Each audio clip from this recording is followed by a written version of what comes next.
Well, hey everybody, welcome back to Trivette Knots. I'm John. I am hanging out at Jamestown, the actual historical site. You see the church behind me, which is, I think that was built in 1619, then it burned, they built it back, and so forth and so on. But it's a pretty fascinating place. This video is the next episode of We're Not Talking. At the end of the last video, I promised, excuse me, that the next video would be a We're Not Talking featuring a gentleman by the name of Lindsey Philpott.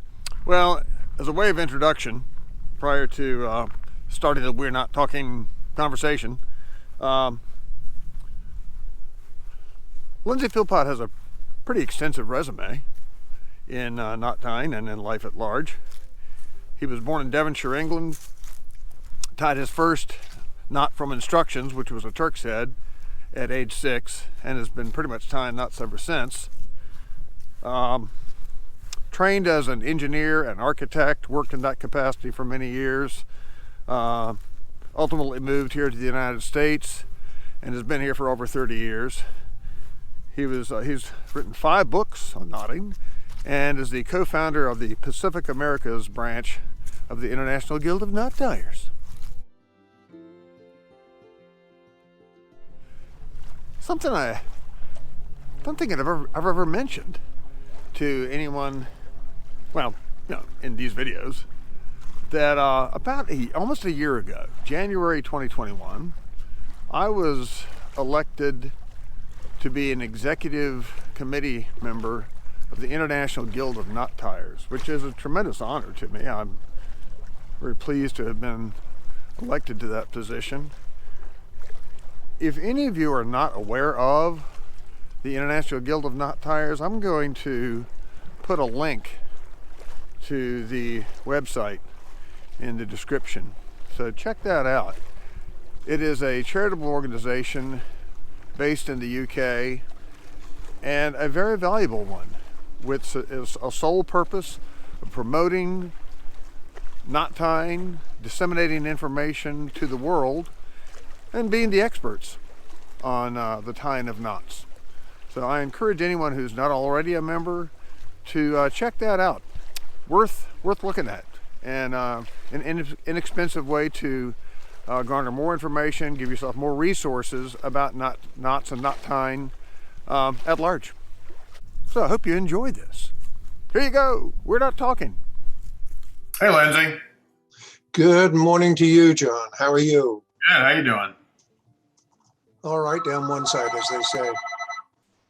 Then as soon as I get onto this meeting, the phone goes. I'm going to ignore it because it's probably one of those that says potential spam. So that's the norm, isn't it? that's the norm, unfortunately, these days. Yeah. Well, I spent the morning, because it's noon here, just cleaning up. When I do a frame, it becomes a wreck in this place. Stuff goes here and there, is piled up, this, that, and the other. I have a spare bedroom upstairs that is dedicated to staging for eventual cleaning. It's pseudo-organized. That's about it. Oh, that's at least you know where everything is. Yeah, it's all up there. It's ready when I decide to tackle it. It couldn't be done. It couldn't be done in a day. When Skip moved to Arizona, he came up here and just gave me a bunch of like a leftover line from the Pentagon frame, and I mean it was multiple spools of cotton line and some little wooden frames that he had made that he was never going to use, kind of thing. I already have 3. Well, I keep saying 3. It's not 3. It's way more than that in scrap boxes. I've got a ton of stuff that'll probably never be used, but I have to go through it and determine if it's salvageable line. So we shall see. I have an 8x10 storage shed in back of my garage at the house here, which is filled to the rafters with line, with not working tools, with spools of handy hundreds from R&W. I'm familiar with that. What was described as being stinkum cord, which is a polypropylene infused with, I guess it's some kind of naphtha. Okay. It just is fiercely smelly stuff. Really? Wrapped in several plastic bags and still able to be smelled by my wife's sense of smell. Yeah. Anyway, at a distance of 50 feet. She has an amazing sense of smell, which I trust. That can be a blessing and a curse, right? Well, yes, yeah. In that case, you know, there's no way I can drink a beer without her knowing. Darn it. That's funny. Yeah. Yeah. You grew up in England, didn't you? I did. I was born and brought up there. The saying that we have in the place where I come from, in the county where I come from, actually, I guess it's a shire, but I'm Devon born, Devon bred, strong in the arm and thick in the head. So, when did you move here? And now, were you educated in the UK as well? Yes, born and brought up there, and educated in Exeter and in Bristol. Got degrees from there. Then moved to Bahrain in the Arabian Gulf in 1981, following the death of my father in 1980 or 81, and my two brothers in that same 12-month period. I've been an engineer, well, ever since I went to school back in Bristol, so it's about 1970 something. So anyway. So Notting, that's how Notting, yes. How and when did Notting become of interest? It became of interest when I was about 6 or 7 years old. I was a wolf cub, which is what you call Webelos or the Cub Scouts here. Right. And I wanted very much to be the leader of my six-pack because they were groups of 6 of us wolf cubs. And they said, well, if you want to become a sixer, then you have to make a slide for your scarf. It's known as a woggle, which I'm sure you knew. Sure. And they said you can do so in one of several ways. They said the first way would be to go up onto the moors. This is, bear in mind, this is Devonshire, and Dartmoor occupies a very large part of Devonshire. There are sheep that graze on Dartmoor quite freely and openly. They're all marked with their owner's colors. And they die there quite naturally. And so there are sheep skeletons scattered around the moors. And they said to me, go and take one of the vertebrae from one of these skeletons that's been baking in the sun for a while, and then you can boil it in some water and scrape it and color it, and that'll be your woggle, where the slide goes, the scarf goes in where the spinal cord was. I thought that was particularly gross, and I wasn't interested in going and picking bones off them. After all that explanation, they were like, like, no, that's not a good one. No, not happening.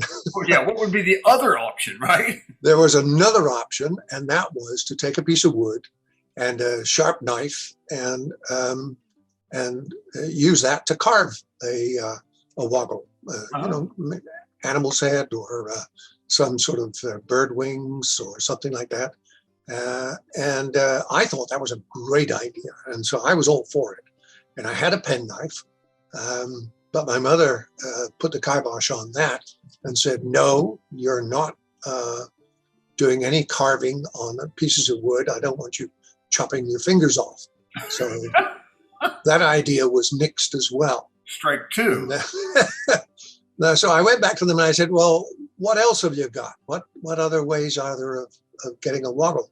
And they said, well, you can use some leather or some string and make a woggle according to the instructions in Baden-Powell's book. Yep. So I got a copy of the book and I studied it carefully, and I asked my dad, can you help with this? And he said no. My mother said, no, I have no idea what this is all about. Grandfather had no idea. And so I said, okay, well, I'll do it. And I struggled with that for a good 2-3 weeks maybe, and eventually made a 3-lead 4-bite Turk's head. There you go. Tripled. I had my grandfather varnish it, put it on, and was proud to become a 6er and to lead my 6-pack. And then I think within 2 weeks of attending a camp out, it was either lost or stolen from me. So I don't have it anymore. But that intrigued me, this whole journey of learning how to tie knots, of doing things incorrectly and then doing them correctly. And found that there's really only one way to do it, and that is to do it correctly. Yeah. And so that has been my mantra is, you can do anything as long as you do it correctly. Yeah. So, of course, it's possible to do it incorrectly as well, but it doesn't look the same. It does not look the same. That's true. Some stuff up. I was, when I first was tying, I'd never tied Senate. I mean, I made a couple, bracelets, but I had never tied long strands of Senate. And of course, my goal was to create a Senate frame. And I started with, I think I had just purchased, for the purpose, I guess, the encyclopedia of Knots and Fancy Rope. Oh, yes, yeah. And of course, there's volumes and volumes, pages of different Senates. And there are instructions for some, and then there are not instructions for many of them. And anyway, I tied one. I think I did a 13-strand interlacing, which like they call French Senate. It has the ridges going down the back of it. I call Dragon's Back, whatever. And tied that. I tied 13 feet of it out of 4.5 millimeter line. It was across the entire room. That was my first Senate that I ever tied. And it went on that first frame. This one right there. That's it right there. Yeah. For the outside. Anyway, and then I tied a couple of others, and I got frustrated, and I had 10 lines sitting clamped in front of me. It was like, I'm just going to make something up. I fumbled with it. And Good idea. That looks terrible. And then I did another one. That looks terrible. And I was like, that's not going to work. And then I finally came up with one, and it's actually this right here. Ha! It's a 10-strand. It goes one down the middle, then two, one, then two, one, then. I've used it on a couple of frames. It looks cool. I was like, I could do this. It was mind blowing to me because I knew little to nothing. I mean, I had hitched some bottles. My dad, I learned from my dad initially. He had Ashley's when it came out. He bought it in 45. I think it had just come out in 44. He finally got a copy of it in 1945. But he'd been sailing since he was a kid. Matter of fact, my dad was fully aware of the IGKT. I mean, because that was right after it formed. I don't know how or why, but he knew of it. Anyway, and so I said, I'm going to join the guild, and it'll give me resources that I don't have. So because I looked up the website and I was like, look at all these books, and so I did that, and then it's kind of progressed from there. And then one day, Daryl Linsky posted a picture that was high resolution enough that I could see what a frame looked like in detail. I was like, I'm making one. That as I have moved along and pushed my abilities, by forcing myself to learn how to tie things that had appeared daunting in the past, Ashley's makes more sense now. There are some basics to this. Well, that's where Charles Warner's book, to me, was one of the greatest enlightenments, if you will, of learning about knots. And that is, you have to understand the structure. You don't have to understand the names. You don't have to memorize anything. You just have to understand the structure. And if you understand the structure, then you can tie knots. And I think that's the way it's been for a lot of people that they begin to understand the structure, as you have said. How many overs and unders there are is really immaterial because you know that when you meet another line, you're either going to go over it or under it. Or you can go through it if you're splicing. Or right. But basically, it's an over-under technique and a wrapping technique. And that's why I think it is so straightforward for humans to understand it, because we have these lovely opposable digits that enable us to do fine work and to be able to interpose things and be able to say, okay, well, I understand how that works and I know what is happening there, so I can repeat that by doing it with some chord, and it'll make a strong structure or a weak structure or whatever. And then you get into it more and understand more about rope making. Well done. Well done. Thank you. You have written several books. I was 5. looking you a little bit. You have written a number of books. How did that all start? I mean, obviously you got to a point where you were not only confident enough, but wanted to express this and share it with others. When you did that, what was the first one and how did that come about? Really, the first one came about with a request from a publisher who wanted to get a book on practical knots. And he was unable to get a response from Jeffrey Budworth that satisfied him. Jeffrey, of course, is absolute legion when it comes to writing knot books. And he's very, very accomplished. And I guess my name came up in conversation somewhere because I'd been a founder. I am a founder of the Pacific Americas branch of the International Guild of Knot Tiers.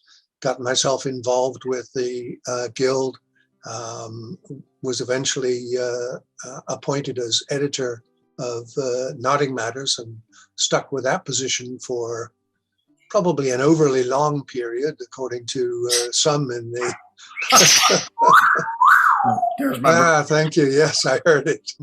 So having been contacted by this publisher and decided, okay, well, I can write a book about how to do practical knots. I asked them how many they wanted me to cover, and they said, well, you tell us. And I said, well, there are lots of groups of knots and loop knots, and they said, just tell us. So I wrote up a brief description of what I felt would be an appropriate book of knots, and pretty soon I found there were about 150 knots that would be just regular, practical, everyday, you should learn how to do this type of knots. And I went ahead and started listing them out and then describing how to tie them. I was already involved at that time with standing on the shoulders of the giants that had gone before me, Jeffrey Budworth, one of those that I had mentioned, Des Pawson, Brian Fields. There's a long list of people whose efforts have gone before me, not the least of which, of course, was Clifford Ashley. So I found it good if I could explain things to others in the way that I had learned. If I could explain to others in the way that I had learned how to tie these things, then maybe that would help them. And so I went through and got a series of photographs together and descriptions that went with the photographs and in between the photographs, and sent it off. And the publisher then sent the material off to an editor. The editor was mostly kind about my language choices, and said there were several things that people didn't understand because they weren't common words. And so he wanted to get some more descriptions and so on. Anyway, after that effort, they they asked me to do a second book. Second copy of the book was an edited version of the first one, so it's a smaller copy. Then a couple of years later, I had another inquiry from another publisher about writing another book. And this time they said they wanted to know about fishing knots and about decorative knots. And could I tell them anything about that? And I said, wow, decorative knots, that's a gigantic subject. Sure. I said, fishing knots, it's probably like sailing knots because there are not that many of them. And there's a lot of lore about which knot is the best and which one improves the strength of a line and so on. That was a myth that I soon shot down. The strength of the line is not improved by a knot, but is rather worsened by a knot of any kind, of any type, in any circumstance. So tying a knot weakens the line as opposed to strengthening it. And fishermen have for a long time, some fishermen have for a long time said, oh yes, this one gives 140% of the strength of the line. Wow. As an engineer, I know that's not right. So anyway, I wrote about that in the fishing knots book, and then went on to start listing out the various areas for the decorative knots book. And pretty soon realized, this is going to be over 600 pages. Wow. With all the photographs that I took and staged. Took me about 2 years to write and photograph all of the knots in the decorative knots book. The publisher insisted on calling it the ultimate book of decorative knots, a title with which I disagreed because basically there is no ultimate book of decorative knots or even of knots themselves. As we know from Ashley and from Gromit and Hensel, from all of those other giants who have gone before. Anyway, they insisted on that, but that was the marketing scheme that we called the Ultimate Book of Decorative Knots. And then they asked me if I would do a smaller version of it, and that was the latest one, which came out in May of last year. So May of last year or May of this year? Anyway, I think maybe it was May of this year, but I'm getting old. Well, when you were talking, I was thinking about the fishing knots. That's the way I tie a hook on today is the knot that my grandfather taught me. I remember I was able to grasp it. It was easy and it works. That's it. Why change? Crazy on, I'm on YouTube a lot, and I look at the knotting stuff. There's a tremendous amount of information on how to tie a wide variety of fishing knots. Yes. It almost doesn't make sense to me. It's like you get one that doesn't come undone, and you're probably good. Yeah.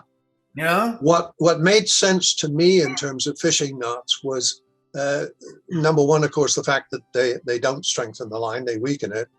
And number two was the fact that once you've attached the hook or the leader to the line that you're using, you just don't want it to come undone. That's the worst failing of any knot of any sort. And therefore, whatever measures you can take to make sure that does not come undone are the ones to use. So I, unlike some others that I know, I don't recall seeing any of your work. If you look in the books, then you'll see. I see that. Yeah, we have this. We do have that. Indeed. I've got a room which my wife kindly refers to as the knot room. Yeah. But in her unkind moments, which are few and far between, she refers to it as the mess. Because I have possibly 600 or 800 books and a slew of knotted articles, which I've produced both in terms of Chinese and Japanese knots, in terms of fancy knots, in terms of practical knots, in terms of examples of mats, in terms of examples of sinnet and so on. And they're all samples. There's no sort of major finished piece. I can look at your work and I can look at Charlie Bell's work. You can see one of Charlie Bell's pieces up here on the wall. Love Charlie's work. Love it. That's finished work to me because it is complete. Mine has one small portion of this, maybe a star knot, maybe a carrack bend, maybe a piece of Russian sinnet.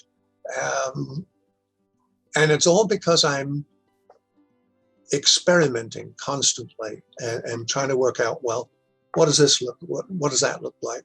How do we make this? Why do we do that? So I'm constantly asking questions.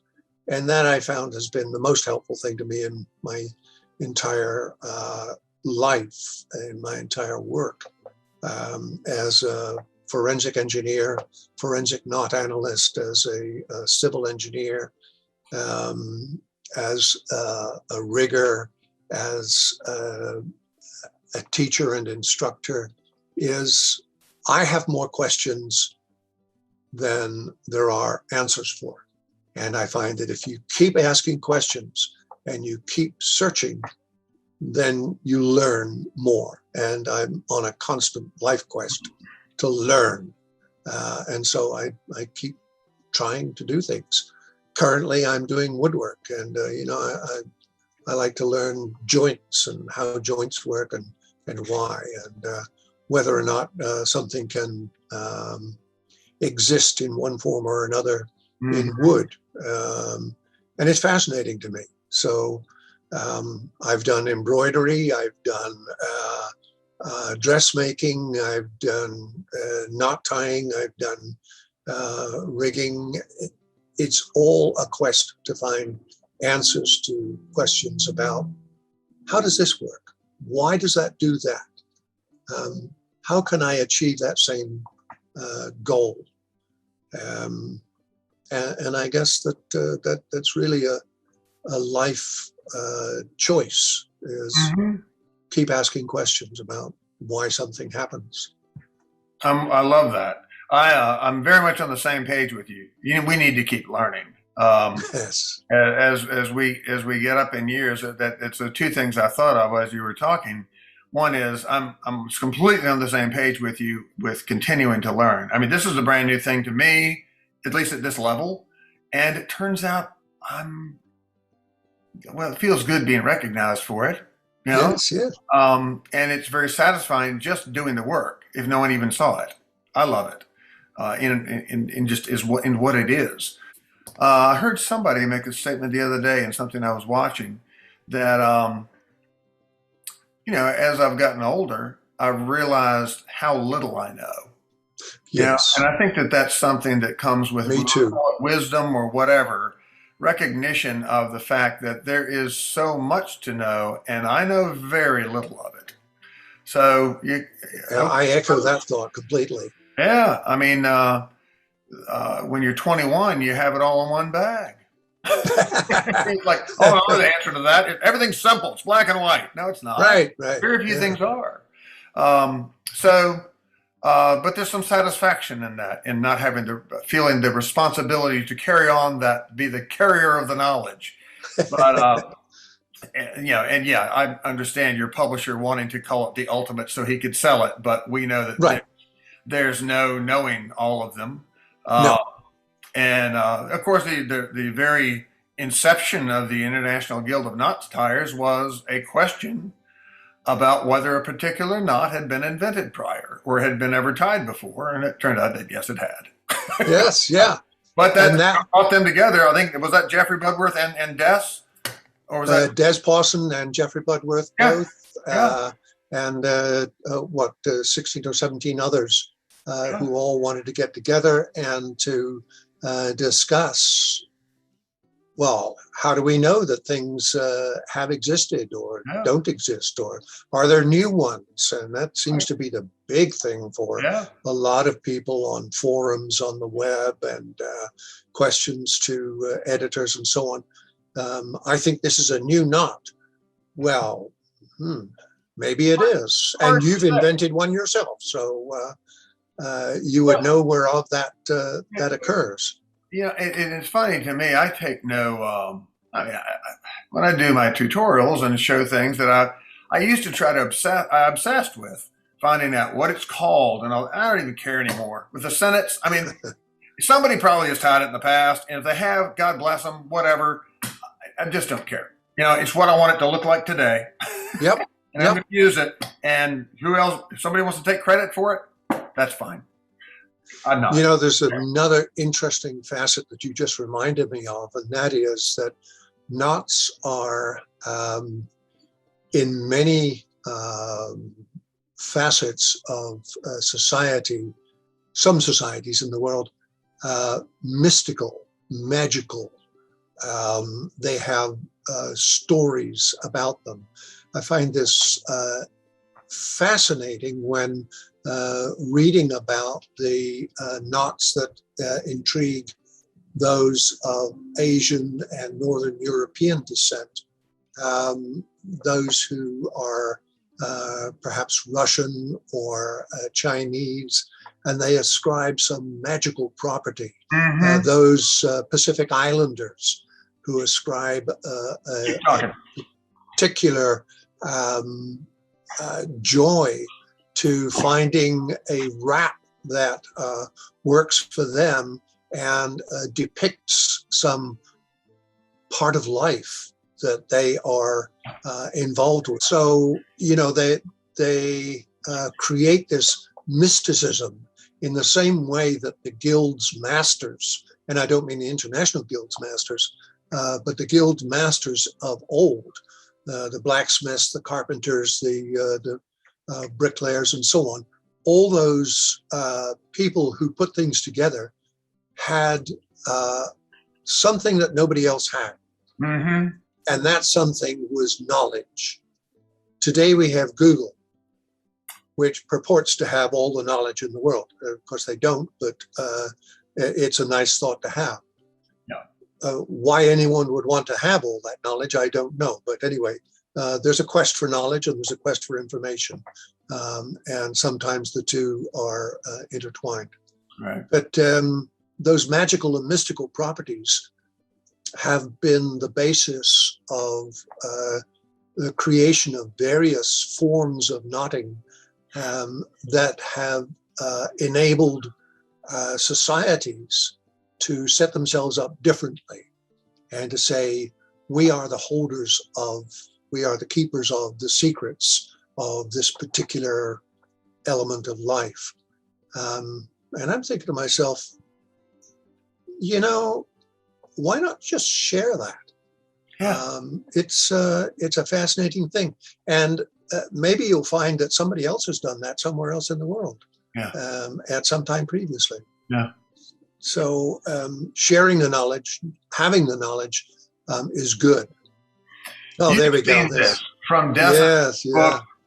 Absolutely. It's a wonderful book in and of itself. It's tremendous. Well, I bought this book well after I had first tied this, and you may have seen what I intended to be a humorous frustration video of making this centerpiece mat.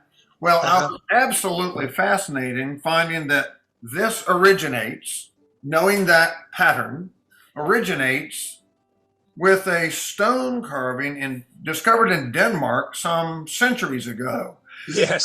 And then this captain, Jens Jensens, copied it and then took it upon himself to discover how to tie it in line. Yeah.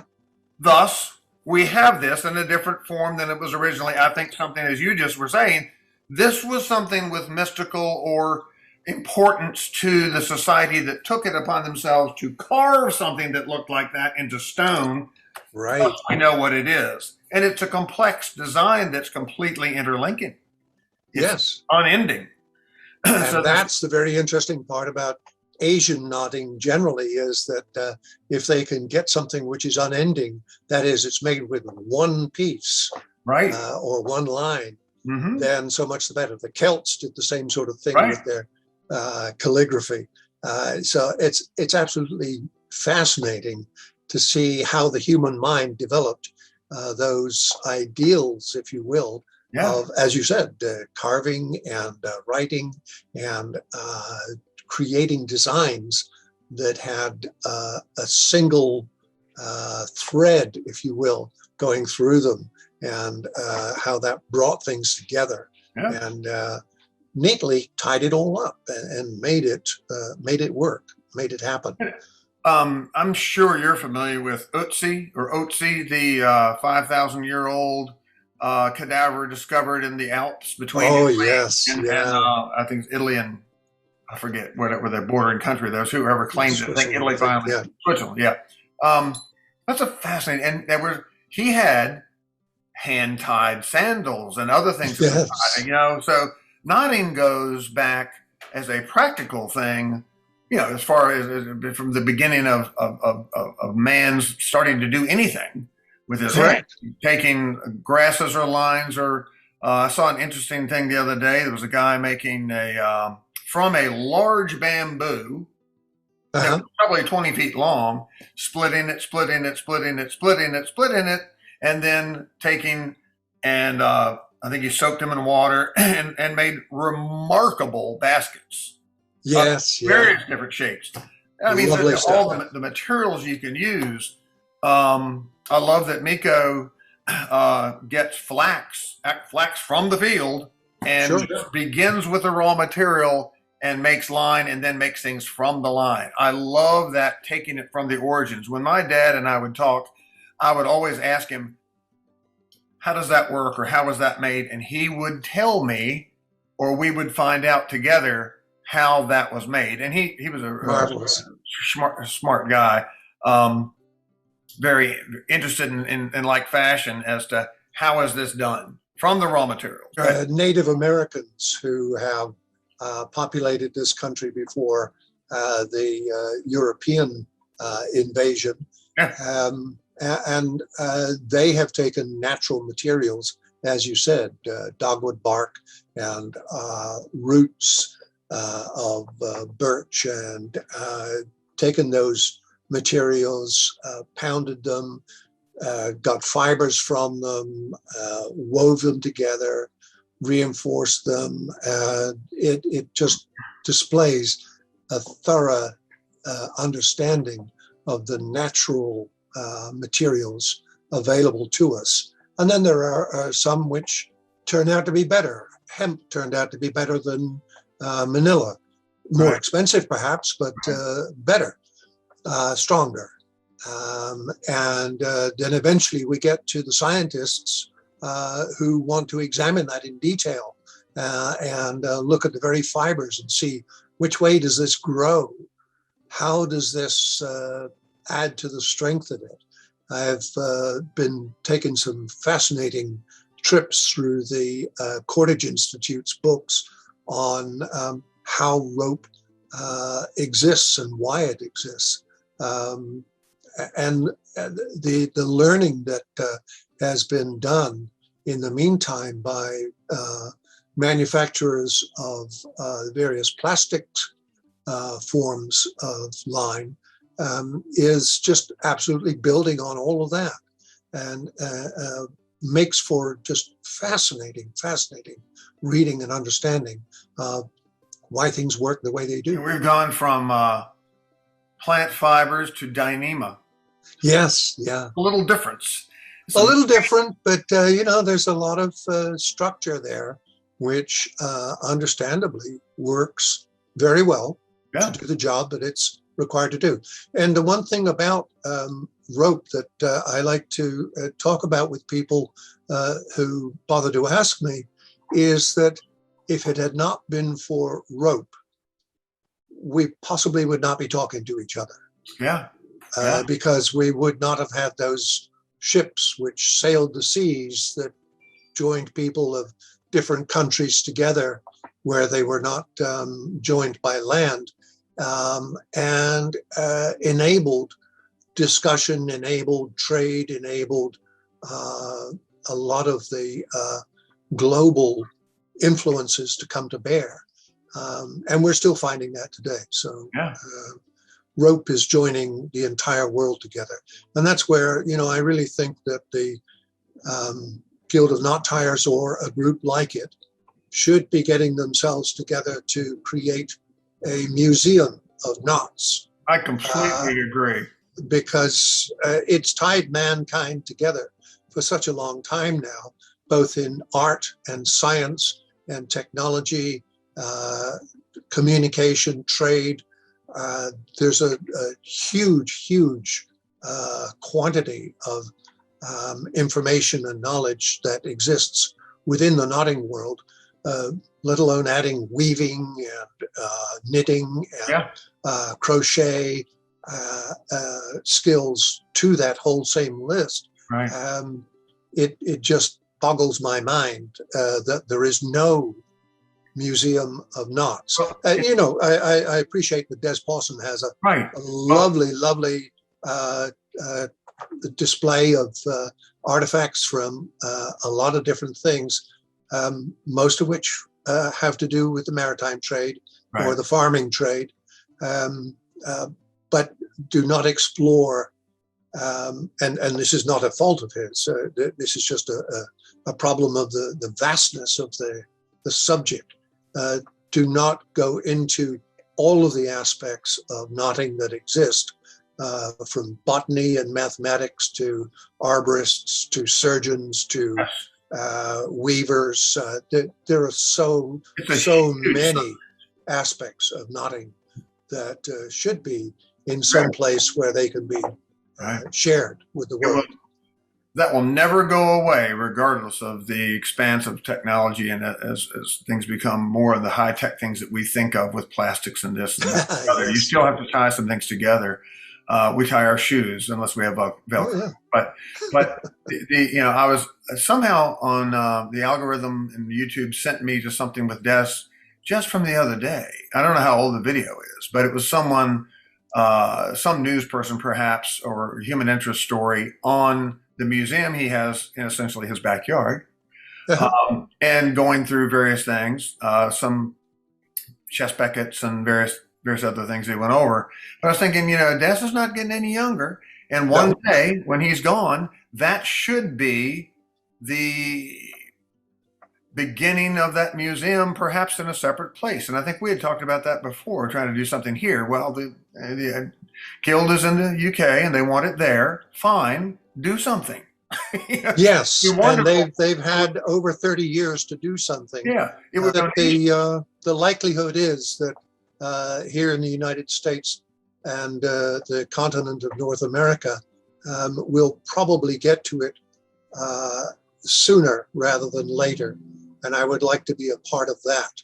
I'm with you. To encourage people to understand more about knots and the huge part that they knots and rope play in our lives. Yeah, I'm 30 minutes from the Mariners Museum in Newport News, Virginia, which is a world-class maritime museum. It's wonderful. Lovely place. But it, and to my knowledge, the one in Mystic, Connecticut, there's little to no ongoing emphasis or displays on knotting. And in our maritime museums, it was literally the backbone of that entire industry, if you will, of being able to sail. You couldn't sail it without hemp rope or manila rope and all of that that's entailed in that. I'm baffled at the lack of emphasis. Well, there was a temporary display at the Mariners Museum on Clifford Ashley and the Ashley Book of Knots, because they financially assisted him when he was involved in that endeavor of putting that together in the late 30s and early 40s, by buying some of his paintings. They knew what he was doing. He had reached out to them, I guess, and said, hey, want to buy a painting because I'm doing this book. And they accommodated him in that regard. So they were involved in that, in getting that accomplished in that respect. But there's still nothing down there except There's the Crabtree Exhibit, which is models that were made that are remarkable. August Crabtree made models of, galleons and the Right. Roman ships, and so on up through history. It's its own room. It's an amazing thing. Yeah. Even to the extent there's another kitty. Yeah. I had one that looked like that. That's currently our oldest kitty. Oh. He goes by the name of Baby because he was at one time just a little kitten. Yeah. His real name is Butterscotch, but well, I had a cat he was a buff tabby like that named Tater. I had to put him down, I guess, about a year ago. Yeah. That's a sad day. Yeah, it is. It is. But, it's the dog 3 years ago, the cat a year ago, and now I'm down to 2 birds, and they'll outlive me. Birds do have long lives when they they're from the southern continent. The difficulty for me always is finding the benefactor or benefactors who will support the creation of something of the nature that really should be part of the Smithsonian's anthropology section. Yeah. They have failed dismally to get anything going in that regard, in this regard of knots, splices, rope making, and all of that. It is something that is completely lacking. It exists piecemeal here and there, and I fear that very much that it will just remain, that's an interesting artifact, rather than, yes, that was a staple of life. If you know how to do an overhand knot, you have the start of doing something tremendous.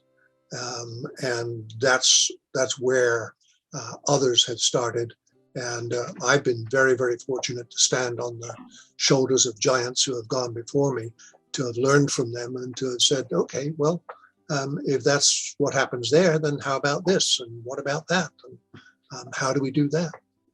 So it is something that definitely needs to be brought out to the public at large to say, this is part of your life. You may not know it, but it is. And one of the first things that I say to any visiting parent with their child when they come to learn how to tie knots is, the first thing I noticed about you was how you tie your shoes. And the parents are always surprised that I'm talking to them and not to their child. And they say, but I showed her how to tie their shoes. And I said, well, you did it wrong. Here's how to do it better. And the kid is just amazed. Wow, it's something that my parent doesn't know? How can this be? And you can see the look of disbelief, and it changes immediately into one of questioning, how do you do that? What is it that you do that creates that better situation for us? Of tying your shoes in a way that is not going to come undone too easily, and yet will easily undo at the end of the day. And it starts to open up a little tiny window of opportunity for them to learn what they need to do. I currently, and I'm not bragging, but it's just funny. I'm right now, I think I can point this over here. That's Russian. Oh, yes. I'm beginning some Russian for this. I just got a commission to do another frame for a guy, and I'm going to do the inner band. This instead of sword matting. It's going to be Russian. Oh yeah, that's quite a challenge. A 32 strand in 3mm. It's going to take a while. That'll be it does. The longest part of this whole frame will be that, but. So I was looking up, what happened was I got a request from a subscriber to do a tutorial on Russian, and I'm like, what? I knew what it was. I had seen it, but I was like, how would you tie it? So there's nothing on It's not easy. There's nothing, there is no documentation except on Vince Brennan's site, Frayed Knot Arts, and I believe Pat Spearing actually did that tutorial. It's a series of pictures. And it showed me how to do it. Then somebody told me, well, that's in the Bosun's Mate 3 and 2 from the Navy. And I was like, oh, well, one of my best friends is a retired senior chief, bosun's mate from the U.S. Navy. And I called him up and he said, I don't even think I have my 3 and 2 anymore. He said, but it's online. You can get it in PDF. I was like, oh. There you go. So I looked that up and everything matched up. And I was like, well, I'm just going to do it. So I tied it out of some small line and was like, this is a real pain. It takes forever. But I learned how to do it. And then I thought, well, I'll do a tutorial on it. So today, the only tutorials known to exist on how to tie Russian Senet are from the United States Navy's Bosun's Mate 3 and 2 manual, from Frayed Knot Arts. Those are both static. I have the only video tutorial on this in the world. So if you Google, right now, if you were to Google Russian Senet tutorial, those 2 things come up, the Frayed Knot Arts and me. Take a close look at my Ultimate Book of Decorative Knots and you'll see that I've provided a tutorial on Russian Senet. Well, it doesn't show up on the internet. No, it wouldn't. But that's good. There's just far too much in there. That's good to know. But it's it's a beautiful Senet, but it is difficult to tie. It's difficult and it's very, very solid. And people who look at it really have no idea how it was created. They just think, oh, that was machine produced. Oh, well, you would think. And I think that's what, well, it's funny to me because I have the opportunity in my work, and my boss doesn't mind. If somebody comes in and they're a Navy veteran, I might give them one of my cards, which has, here we go. I just got new ones. Let's see if this will show here. So I now put an IGKT. Ah, lovely. There now, and it has a description of what I do. Well, they see the picture of the first frame. Right. And I've had people ask me, oh, so you just buy the pieces and you put it together? You put them? No, I actually cut the wood, made the wooden frame, covered it in canvas, and then I tied every knot that you see on there. Oh. Anyway. Yeah. The mindset of the general public would be that that's not possible to do. Somebody had to do it, right? Well, even if a machine makes it, somebody has to make it so that it can be copied by whoever makes the machine. Yeah.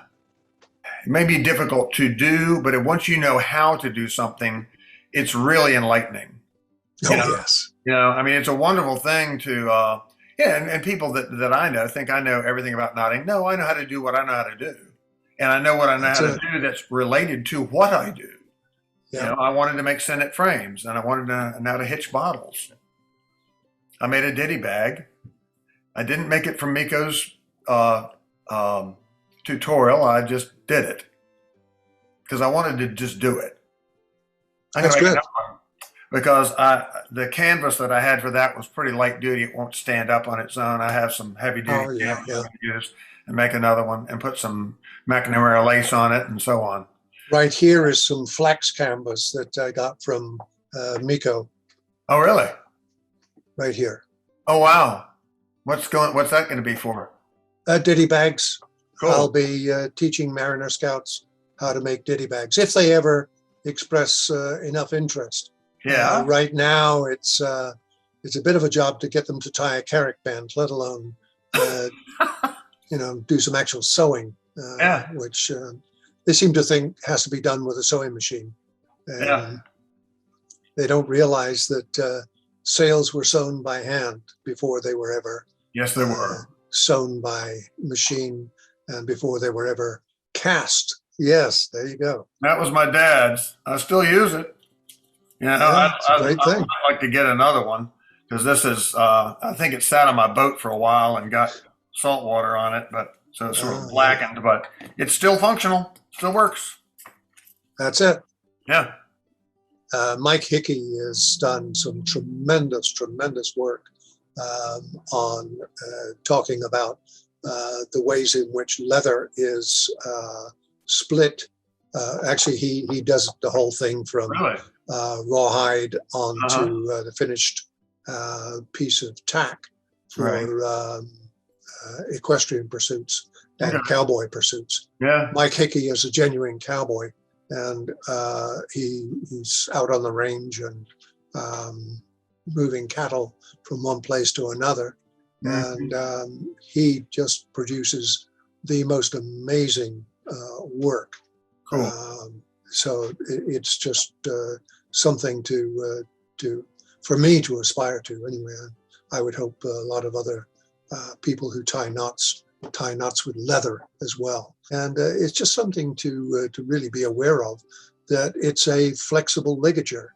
Yeah. And so it falls into the same realm as dyneema, as wire rope, as string from flax, as cord made from dogwood bark. They're all flexible ligatures that can be made into something other than the original artifact. Tell me about you do tutorial or training classes and so forth with various groups. Yeah. How'd that happen, and what do you do with that? It happened because we had a need on the Pilgrim, which sank over a year ago in Dana Point. I was one of the crew members on the Pilgrim, and the officers on board, we had officers and crew, so captain, mates, bosun's neither fish nor fowl, so he's not an officer and he's not a crew member. They were looking to get somebody involved in doing rope work, and then to do more on the classes that they were holding each week with their weekly musters of the volunteer crew. I volunteered to do that, and pretty soon I was labeled as the training master. Eventually I became bosun and second mate, but it was on the Pilgrim that I was enabled the facility to be able to help others to understand navigation, to be able to get them to understand how sailors moved from one place to another when they didn't have a compass, when they might have had a stone, a sunstone that enabled them to see where the sun was, and so be able to steer by that, or that they could have a mental chart even of the stars, where they rose, where they sank, in relation to the Milky Way, in relation to constellations. I could teach people how sails work and how they don't work, and how it was necessary to throw water on the sails to get them to swell up so that they would resist more of the wind that they were designed to capture. I would teach them about steering, about the construction of a ship, about the organization of a crew, why we have officers and crew, why there is a single voice that must be paid attention to, and why at the same time that single voice is overridden by the pilot that comes on board, who has specialized knowledge that the captain does not. So all of these elements of seamanship and of knowing how to go from one place to another were things that I researched, learned about, started to find ways in which it could be brought to the attention of the crew, and could exchange that information with them, show them how to do the canvas sewing, show them the best tools to use, show them how to navigate from one place to another, what to look for. We were fortunate that we went out on an annual voyage of about 2 weeks on the Pilgrim, and would I would point out the various landmarks along the coast as we sailed, and show people how to measure the speed of the boat and why knots were part of the lexicon of understanding how fast a vessel is moving, why that is part of dead reckoning, and how Christopher Columbus really fouled up when he sailed for the Indies and found himself suddenly. There's another landmass there. Another big landmass, that's right. He actually just spotted the islands to start with and then went on from there. But other people had done that before, and they'd done it in a different route. And, understanding those things was something which helps to be able to understand how sailing works, how ships work, how trade works, how international communication works, how the world comes together. And it was that which I found the greatest benefit for myself. And so learning and having an inquiring mind about things, to me, is everything that is involved with sailing and knot tying, canvas work, maths, trigonometry. It's a vast area of information and knowledge that should be shared with as many people as is possible. And I found great delight and facility in being able to do that, and hopefully to help others. I got to see, what was his name? It wasn't Robin Knox Johnston. Who was the other fellow? I actually met him once. Did you? Yeah, he was 68 years old at the time. This was 2004 or 5, the Vendée Globe, which was open 60s. Oh, yes. Yeah. Single-handed, but in 4 legs. They were sailing around the world in a race. And I knew that he was destined, that one of the stops was Norfolk. And okay. I'm not, an hour from there. And my then wife and I drove down and to see the boats. And there he was. And he was doing a brief talk.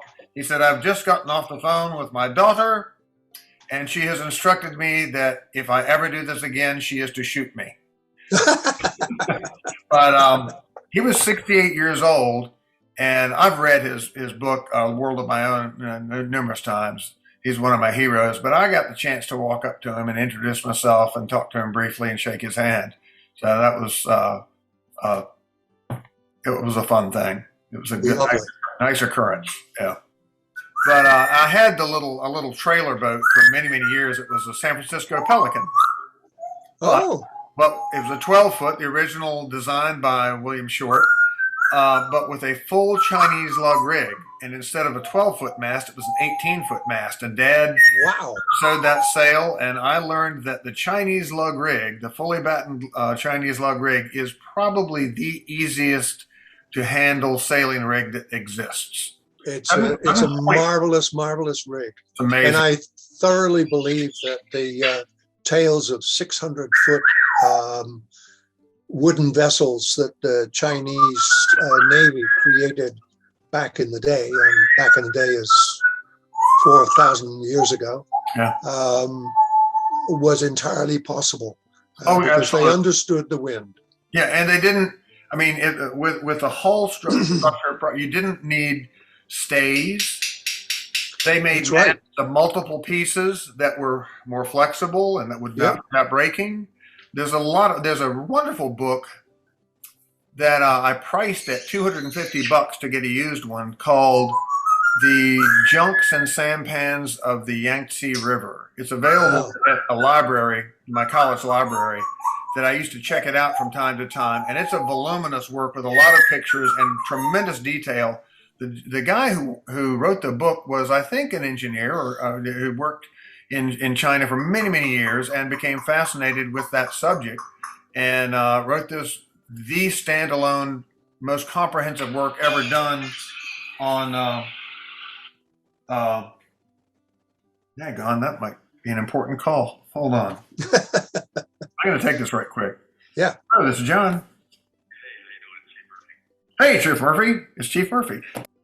Well, dude, listen, I'm actually doing a Zoom call right now. Call me back can you call me back in 15 minutes? All right, cool, dude. Appreciate it. All right, man. Thanks. Bye.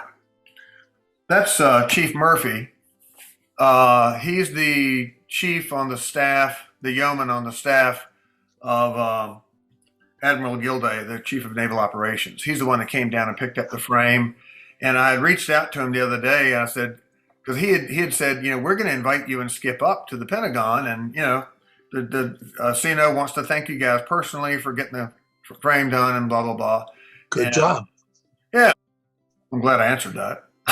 Yes, yeah, really. Because that was kind of an important call, but he's going to call back here in a few, and we can tidy things up here. But because your orientation has been very much not only absorbing the knowledge and finding the answers yourself, but sharing that readily with everyone and anyone that has an interest. Very important to me.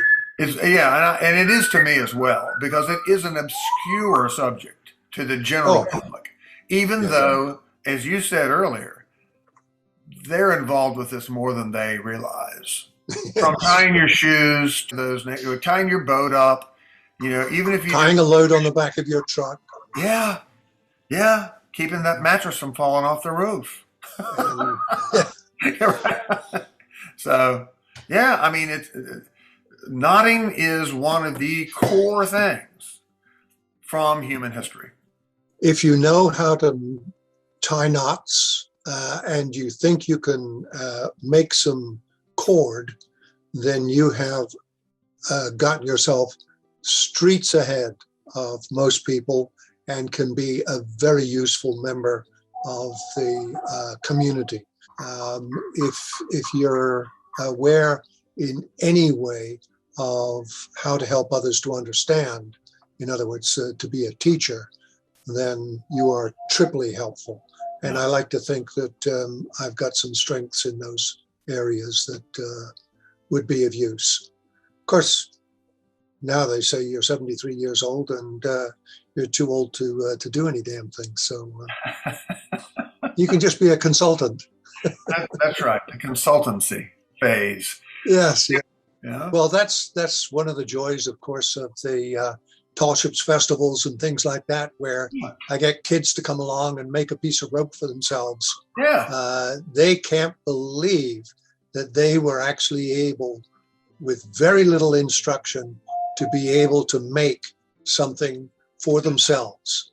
I teach them how to tie decorative knots. I teach them how to make rope. They go away from there just wanting more. Tell me more, because this is a fascinating area.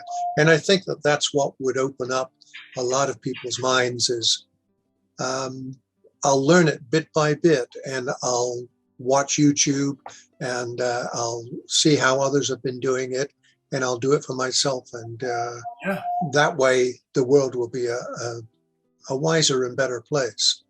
It's a joy to be part of this community. Good. All right, well, I'll talk to you soon. A good voyage to you. Thank you. Back at you. Well, hey, everybody. I hope you enjoyed that. I certainly enjoyed the conversation that I had with Lindsey. And we'll see you soon.